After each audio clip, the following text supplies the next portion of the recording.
So, you said aces weren't oppressed. You screwed up. The question is, what kind of oppressions do asexuals face, and why weren't you aware? Now, I understand, asexuality isn't called the invisible orientation for nothing, but just because you haven't seen these oppressions doesn't mean it's non-existent. So let's cover some of the oppressions that asexuals are likely to face. But first, a disclaimer. Being oppressed is not a requirement to be a part of the LGBTQ+ community, nor is the validity of a sexual or gender minority at all related to how much or little oppression they face. The purpose of this video is not to prove that aces are oppressed so that they can be LGBTQ+, but simply to correct the often repeated claim, encapsulated here by Love for JK, that ace people are not LGBT nor oppressed. You guys are perpetually virgins. Losers. Also, I'm going to be doing a lot of comparisons, stat-wise, between aces and other orientations. This is not to claim that one has it worse than the other, but so that you can have a better idea of the context of what that stat means. For example, saying that 5% of aces are out to their neighbors doesn't really mean anything until you learn that about 60% of gays and lesbians are. Yes, that's an actual statistic. We'll cover a whole lot more in a second. We're going to cover two basic types of oppression. We'll call them soft oppression and hard oppression. This should be pretty self-explanatory. Soft oppression is stuff like general portrayals, what people say to you, that kind of thing. While hard oppression is the more serious stuff. Let's start with some vague satisfaction stuff. According to a UK government national survey, among cisgender people, aces had the lowest life satisfaction rating, with an average of 5.88 out of 10. Still higher than the average trans rating, which was 5.4, but still significantly lower than the average gay and lesbian rating at 6.88.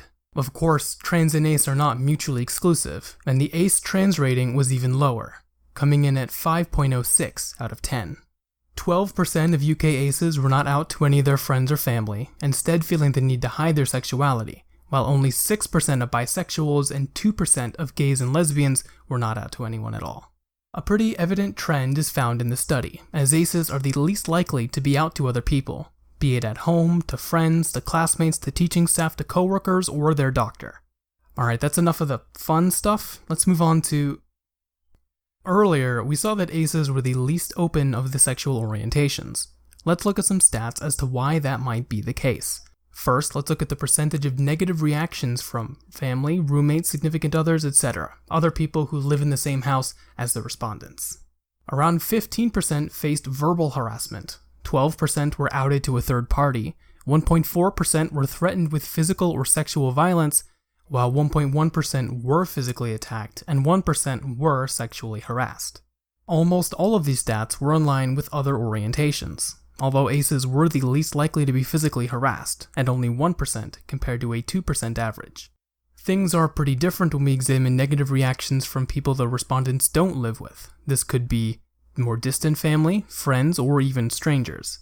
While these stats are still sickeningly high, verbal harassment at 14%, being outed at 11%, threats at 2%, and sexual harassment at 1.5%, it is still much lower than other orientations, at roughly anywhere from half to 2/3 the amount others face.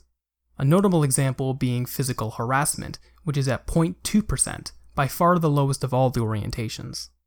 In the world of healthcare, aces were the least likely to have sought help from healthcare specialists, and 26% of aces said that coming out to their doctors had an overall negative effect on their treatment, which is more than twice as much as the other orientations. Aces also had the highest amount of anxiety, 12%, and were the most likely to have a general practitioner that wasn't supportive, 8%, nearly twice as high as the next highest, pansexual, at 4.6%. Okay, we're almost done, let's do a quick lightning round. Aces were the most likely to have been offered or undergone conversion therapy. Various states and countries don't consider a marriage valid until it has been quote-unquote consummated. In Russia, asexuals, along with trans people and other sexual minorities, can be denied a driver's license due to their sexuality. Okay, I'm going to stop there, I think you get the picture. Keep in mind that there's so much more I didn't even cover here. We didn't even get to stuff like the suicide rate, or what being the invisible orientation really feels like, nor the casual hate comments from other LGBTQ+ members, and so on.